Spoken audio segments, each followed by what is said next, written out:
নিজেকে একটা ডিসিপ্লিনে রাখার চেষ্টা করছি। কিছু ভালো অভ্যেস নিজের রুটিনে আনতে চাইছি। ওকে একটু দুধ খাওয়ালাম, আজকে তো খুব তাড়াতাড়ি গেছি, আর কিছু খেয়ে যায়নি, সেটারই একটু ছিল, এখন গরম করে নিচ্ছে, এটাই খাবো। ঠান্ডা লেগে গেছে, দেখছি হঠাৎ খাচ্ছি।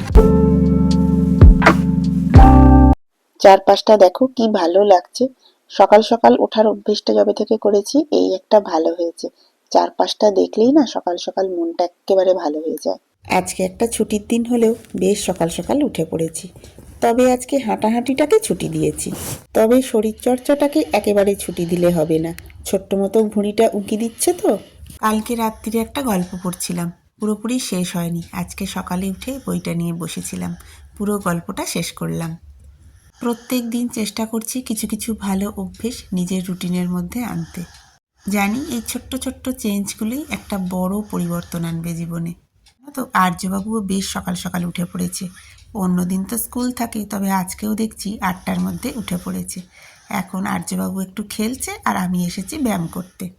ঠান্ডা তো ভালোই আছে, তবে হাওয়াটা দেখছি কম, তাই আজকে বারান্দাতেই বসেছি ব্যায়াম করতে। আর এই যে এসে গেছে পটকাবাবু আমার খোঁজ খবর নিতে, মা কি করছে বারান্দায় সেটা দেখতে এসে গেছে। মা শরীরচর্চা করছে আর পুত্রকে নেয়নি, এটা কিরকম কথা? দেখো, আর্যবাবু নিজের উদ্যোগেই ব্যায়াম করতে শুরু করেছে। যে কোনো ভালো কাজেই একজন সঙ্গী পেলে মন্দ লাগে না। তাহলে চলো আমরা মা বেটুতে মিলে একটু ব্যায়াম করে নিই। তবে আমার পুত্রের ধৈর্যটা কম কি না, ওই যে 2-4 বার করেই পালালো। শাশ্বত দিন 15-র জন্য ভিন রাজ্যে পাড়ি দিয়েছে অফিসের কাজে। এখন আমাদের মা বেটুর সংসার চলছে। সপ্তাহের অন্যান্য দিনগুলো তো আর্যবাবুর সকালটা একটু ব্যস্ততার মধ্যে দিয়েই কাটে। এই শীতের সকালে কম্বলের মুড়ি ছেড়ে স্কুলে যেতে হয়, স্কুলে বেশ খানিকটা সময় কেটে যায়। কিন্তু ছুটির দিনগুলোতে অনেকটা সময় বাবার সাথে কাটায়, সেই জন্যই ছুটির দিনগুলোতে আর্যবাবুর এখন ভীষণ মন খারাপ হয়। গুড মর্নিং, আজকে সকালটা বারান্দা থেকেই শুরু করলাম। আজকে ছুটির দিন, তবে যেহেতু আমি এখন নিজেকে একটা ডিসিপ্লিনে রাখার চেষ্টা করছি, অনেকটা সকাল সকাল উঠেছি, মানে প্রতিদিন যেরকম উঠি সেরকমই উঠে পড়েছি। আর্যবাবু একটুখানি আগে ঘুম থেকে উঠলো, আর আমি তোমরা দেখলেই যে আমার শরীরচর্চা হয়ে গেল। এখন আর্যবাবু চলে এসেছে। হ্যাঁ, আর্যবাবু এখন ব্যায়াম করতে চলে এসেছে। আর্যবাবুর মাম্মার ব্যায়াম হয়ে গেছে। আর আজকের ওয়েদারটা বেশ ভালো লাগছে। আর শাশ্বত যেহেতু বাড়িতে নেই, ব্যায়াম হয়ে গেছে। আচ্ছা চলো এবার ঘরে চলো, খেতে হবে এবার। হ্যাঁ, মাম্মা বাবার ব্যায়াম হয়ে গেছে। তো আজকে যেহেতু আর শাশ্বত বাড়িতে নেই, আর্যর একটুখানি ছুটির দিন, বাবা নেই, তো সেই জন্য সারাটা দিন ওর সঙ্গে একটু কাটাতে হবে সময়টা। আর সারাটা দিন খুব বেশি প্রোডাক্টিভ রাখবো, যেরম যেরম প্ল্যান আছে, যেরম যেরম টু ডু লিস্ট বানিয়েছি, সেই সমস্ত কিছু করার প্ল্যান আছে। তো চলো এখন দিনটা শুরু করি। আজকে অনেকটা সকাল সকাল উঠে পড়েছি, আর ওঠার পর বেশ কয়েকটা কাজ করেছি। মানে সকালবেলায় উঠে আজকে তো হাঁটতে বাইরে যেতে পারিনি, কারণ আর্যবাবু ঘুমোচ্ছিল, আর আজকে তো শনিবার। তো প্রথমেই উঠে আমি একটুখানি বেশ ভালো করে শরীরচর্চা করে নিয়েছি, তারপরে প্রচুর জল খেলাম। খেয়ে না আমি প্রত্যেকদিন এখন ভেবেছি একটা করে গল্পের বই পড়বো। তো 3 পাতা 4 পাতা হলেও পড়বো এটা ভেবেছি। তো আজকে সকালে উঠে বেশ ওয়েদারটা ভালো লাগছিল, আর আর্যও তখন ঘুমোচ্ছে অত সকালে, তো তখন একটুখানি বইটা পড়ছিলাম, বেশ ভালো লাগছিল। আর ওই জন্য আজকে পড়েছি অনেক পাতা, মানে অনেকটা, যে গল্পটা পড়ছিলাম গল্পটা পুরো শেষ করে দিয়েছি। আর তার থেকেও বড় কথা, আমি আজকে পুরো এডিটিং যেটা আমার বাকি ছিল কাল রাত্রিরে সেটাও করে নিয়েছি। তো এখন আর্য উঠে পড়েছে, আর্যকে ব্রেকফাস্ট করাবো আর নিজেও ব্রেকফাস্ট করবো। তবে আজকে ঘরটা এখনো কিছু ক্লিন হয়নি, যে দেখতেই পাচ্ছ। কালকের কাঁচা জামা কাপড়গুলো এখন রেখেছি, এখানে ভাঁজ করতে হবে। তবে বিছানাটা তোলা হয়ে গেছে, আর বিছানাটা ঘরের মধ্যে ঢুকেই বিছানাটা পরিষ্কার থাকলে মনে হয় ঘরটা অনেক বেশি পরিষ্কার। কাল তো প্রচুর ঝাড়াঝাড়ি করেছিলাম ওই ঘরটা, তো প্রচুর ওই পেছনে সময় দিয়েছিলাম। তবে শনি রবি এখন 2 দিন আর্য থাকবে, এখন ওই কাজগুলো আর কিছু করবো না, আবার সোমবার বাকি করব। তো আজকে প্রতিদিনের যে ডেলি ঝাড়াঝুড়ি পরিষ্কারটুকু থাকে সেটুকু তো করতেই হবে, মমতা দিয়ে আসার আগে সেই কাজগুলো করে নেবো। কালকে চাউ করেছিলাম, তো সেটারই একটু ছিল, এখন গরম করে নিচ্ছে, এটাই খাবো। আজকে ভেবেছি দুপুরে রান্না বান্নাটা সিম্পল কিছু করব। আর্যবাবুকে অনেকখানি সময় দেব। তো আর্যবাবু দেখো এখন দেখতে এসেছে মা কি খাচ্ছে। চাউটা আর্য ভালোবাসে, তবে এটা যেহেতু গতকালের, তাই ওকে একটুও দেয়া যাবে না।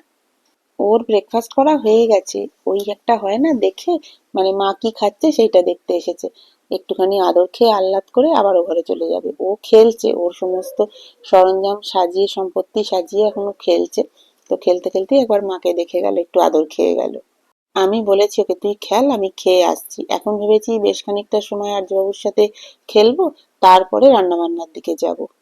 সকাল থেকে তারপর আর ভিডিও করিনি, আর্যবাবুর সাথে অনেকটা সময় দিলাম। এই যে বাবা দেখো এদিকে, এখন আর্যবাবু খাচ্ছে, আর্যবাবুকে খাওয়ানোর পরে আমার খাওয়া দাওয়ার দেরি আছে। আর আর্যবাবু নিচে যাবে বলেছে একবার, মানে খেয়ে উঠে ঘুমানোর আগে ওই নিচে যেখানটা দুর্গাপুজো হয় সোসাইটির মধ্যেই, ওখানে বাচ্চাগুলো নামে, তো আর্যবাবু বলেছে একবার যাবো, তো খাইয়ে নিয়ে যাবো। আর আমার খাওয়া দাওয়া এখন দেরি আছে, এখন বেশি বাজেনি, 1টা বাজে সব।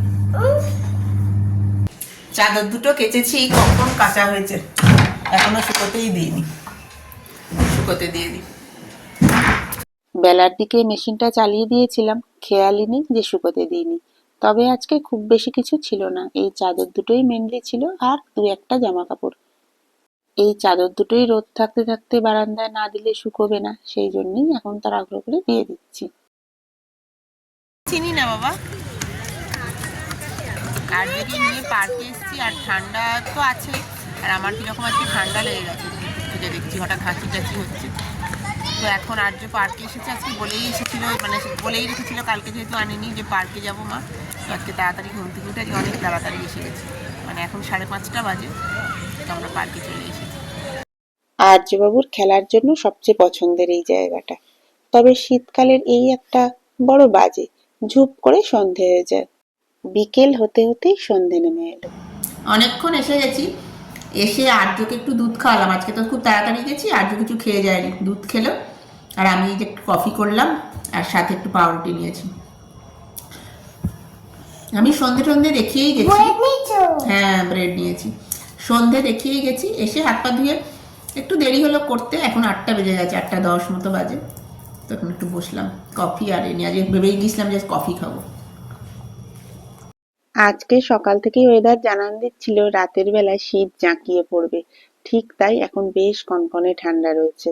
গরম গরম কফি খেয়ে অনেকটা এনার্জি পেয়ে গেছি। এবার আর্যবাবুকে নিয়ে বসবো, ও হয়তো একটু ছবি আঁকবে, 1 2 লিখবে। এটা হচ্ছে ব্রেড আর বাটার, পাউরুটিটা আমার মাখন দিয়ে খেতে খুব ভালো লাগে, তো সেটাই নিলাম। তারপরে আর্যবাবুর এখন একটু পড়াশোনা হবে, তাই তো। চলো। এই হচ্ছে পালং ডাল। খাবার সময় ওপরে একটু বাটার দিয়ে নেবো, গরম গরম শীতকালে দারুণ লাগে এটা। আজকে দুপুরে ডাল পালক করেছিলাম, মানে দুপুরে মানে আমার লাঞ্চের পরে, ওটা আমি আজকে খাইনি, সকালে খাইনি, তো এখন ওটা খাবো। আর ওটা আমার বাকি, মানে ভেবেছি ওটা আমি কুকিং চ্যানেলে দেবো, তো সেই জন্য ওটার একটু ছবি তুলে নিলাম, বাকি মানে যেটুকু অংশ বাকি ছিল আর কি, একটু সার্ভ করে সাজিয়ে, তো সেই ছবিটা এখন তুলে নিচ্ছি। শুতে যাওয়ার জন্য মোটামুটি আমরা রেডি হয়ে গেছি, আমার চুল টুল বাঁধা হয়ে গেছে, একটু ফ্রেশ হতে হবে। আর আর্যবাবুর এখনো তবে আজকে ব্রাশ হয়নি, তো আর্যবাবু ব্রাশ করবে, আমার মশারি টাঙানো হয়ে গেছে, কালকে স্কুল আছে আর্যবাবু। এখন আমাদের মা ছেলের সংসারে প্রত্যেকদিন রাতের রুটিনটা খানিকটা এরকমই হচ্ছে। ব্যস্ততা তেমন থাকে না, অনেক অনেক বেশি বেশি সময় আর্যবাবুর সঙ্গে কাটানো হচ্ছে। শাশ্বত বাড়ি থাকলে সন্ধেবেলার অনেকটা সময় আর্যবাবুর বাবার সাথে কাটে, তাই আর্যবাবুর এখন বাবা বাড়িতে নেই বলে মাকে একটু বেশি বেশি সময় দিতে হচ্ছে। অন্যান্য সময় আমার পরের দিন সকালের জন্য কিছু কাজকর্ম থাকে, সকালবেলায় বড্ড ব্যস্ততা, তাই রাত্রিবেলায় কিছুটা গুছিয়ে রাখলেই সুবিধে হয়।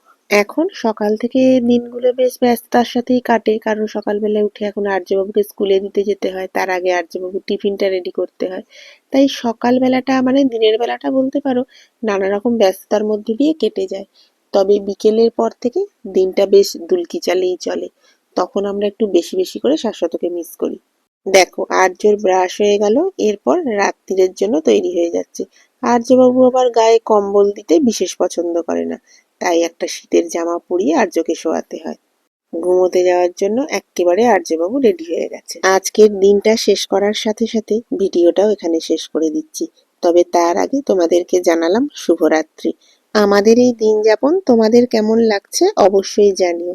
নিজে ভালো থেকো, সবাইকে ভালো রেখো, আর খুব খুব পজিটিভ থেকো।